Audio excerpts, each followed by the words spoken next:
Every job is different, and when you have what you want in your mind and you just deal with what you deal with. Here we had to deal with a hose bib, and he didn't want to go to the expense of what it would have taken to move it, and so we left it and we're just modifying around it.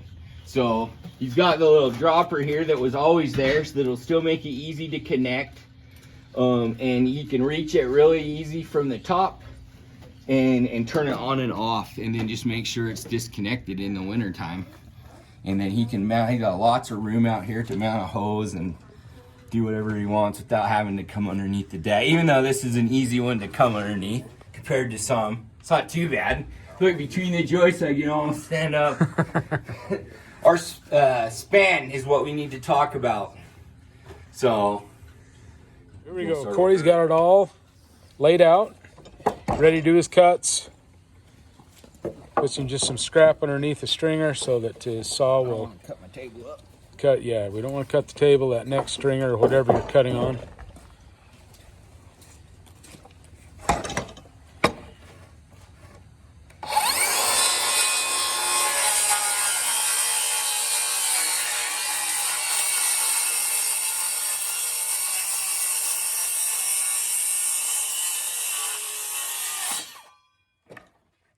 There you go. You can kind of see starting to take shape a little there.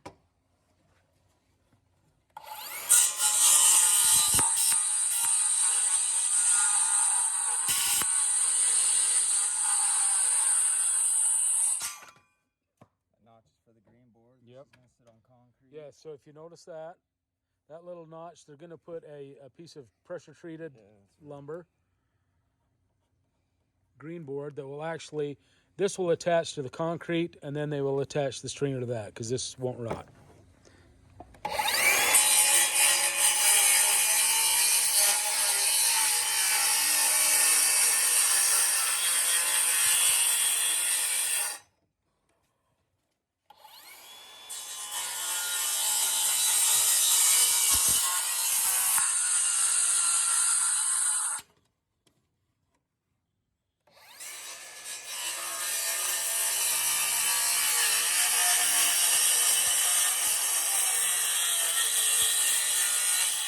There you go. Corey will just complete that stringer. We'll get out of his face so we don't make him nervous. We went, it's over 10 feet from the house. And for strength, I guess you could say, we decided to go 12-inch on center on all our rafters. Yeah, I guess basically it's a rafter.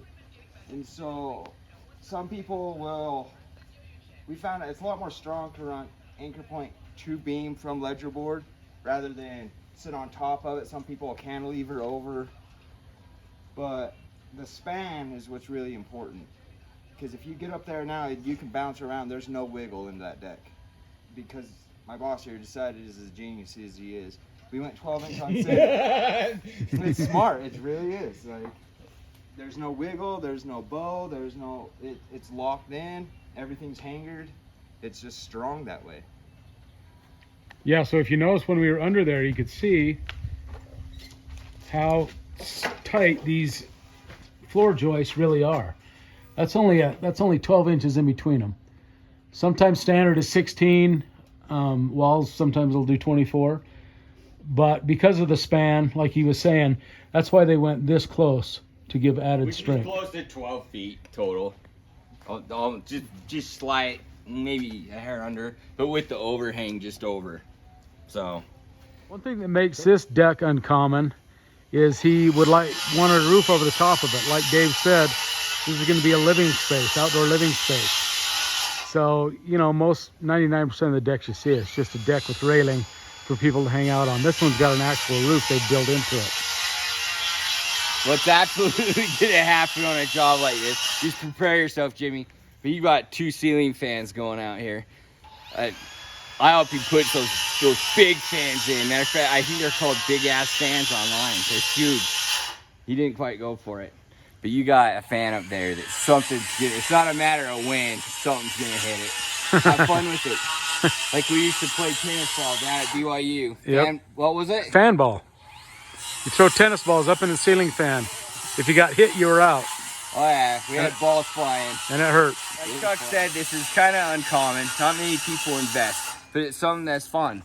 There's a lot of different ways to do this. The simplest way is to do what we've done. We've got our slope that goes up. Every job's a little different.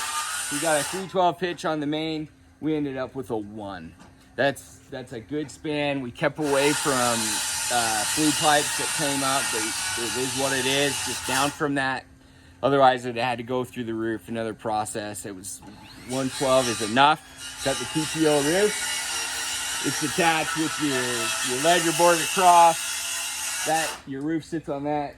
We did a 16-inch code, 24-inch, but 16 gives a little more strength on the rafters. It does come down to a narrow point and it grows slowly. So the extra strength is important. You could get away with a 2x6 probably, but the 2x8. Why not? It's not that much more money. That's sitting on another glulam beam with the fascia board. We take our time. It goes nice and slow. You'll notice this overhang right here. That's so that when this first rafter sits as it is, when it's wrapped with hardy, that hardy butts up right underneath that first rafter and tucks it. And so water doesn't get under there. Something that's really, really important. Oh, beautiful. Yep. A lot of different things you're considering on your deck. You got the deck saver cap. Goes on top of all the framing. Protects all the framing. Explain deck saver cap to us, Dave. It's a metal cap that my buddy Bomber, Clint, NBA on social media. Dude's a stud, but he bends this stuff up for me. Goes over all the framing. Got his end wall caps. Probably the most important cap that just tucks away into your brick, your stone. You have uneven stone and just place that nice clean edge. And your Trex pieces are just cut to that. And even though there's gappage behind like whatever it is that's causing your unevenness, it just cleans it up, protects it. Why put a 30 to 50 year product down with your framing exposed? Code would say throw plumbing tape on it now, like a 5mm tape. Works. Yeah. It works, but it doesn't work as good as this. That tape can still dry up and crack over time. So that's what he puts against the ledger boards across the back here. That's on here. Just He's right against here. Yeah. Go around the hose nib that we're leaving in place so that you can get to it. Your decking, every job's different. They just want mostly the straight look. We clean this one up on the edges a little bit for different reasons. A lot of it's just personal preference. But a lot of times your ends just run all the way out and it's just cut. And then your railing sits on top of that. This is picture framed is what it's called. Keeps the tucks in, but it always overhangs your fascia. I know that people like to hide that edge and hide the cut edges, but it doesn't look that bad. Clean it up with a little stain if you need to. Tuck it. Tuck that skirt board under it so that the water and moisture doesn't continually freeze. Get behind it and freeze and eventually pop those screws loose. So if you're using the right screw, it gives it a lot more strength. But if you're just using a traditional deck screw that doesn't have the bigger head on it, I don't have one on me, Corey's got them. But focus in on those screws. A lot of people don't use those fascia screws and it's a huge mistake. This stuff gets very good. Hey, when you're putting your fascia on, make sure you use this bigger screw with the bigger head. A lot of people don't use these screws. They're a little more money. Go figure. It is what it is. Use the bigger head screw. It holds the fascia that much better to the surface. This Trex gets super hot. All synthetic materials. Decorators is the best as far as reflecting the heat, but it's also the most money. So go figure. But Decorator brand is what I like to use the most. But this Trex is fantastic stuff. And still got a good traction on it and everything, but always tuck that skirting. Always tuck it. Look at the outside edge so that get that water, protect it from that water. That with the deck saver cap, solid. Solid. That front end's never gonna rot on you. I'll try and find a scrap of deck saver caps and see what he's talking about here in just a minute. So this is something Dave does that I don't know of anyone else who does it. But he has his friend who bends this aluminum cap. So this is the deck saver cap he's talking about. every one of those floor joists underneath that deck is capped with this stuff. What happens, water is invariably going to come in between your Trex, your decking boards, whatever you're using, and it's going to continue to pound on this floor joist. I've torn decks apart with Dave before where this is just rotted almost completely through.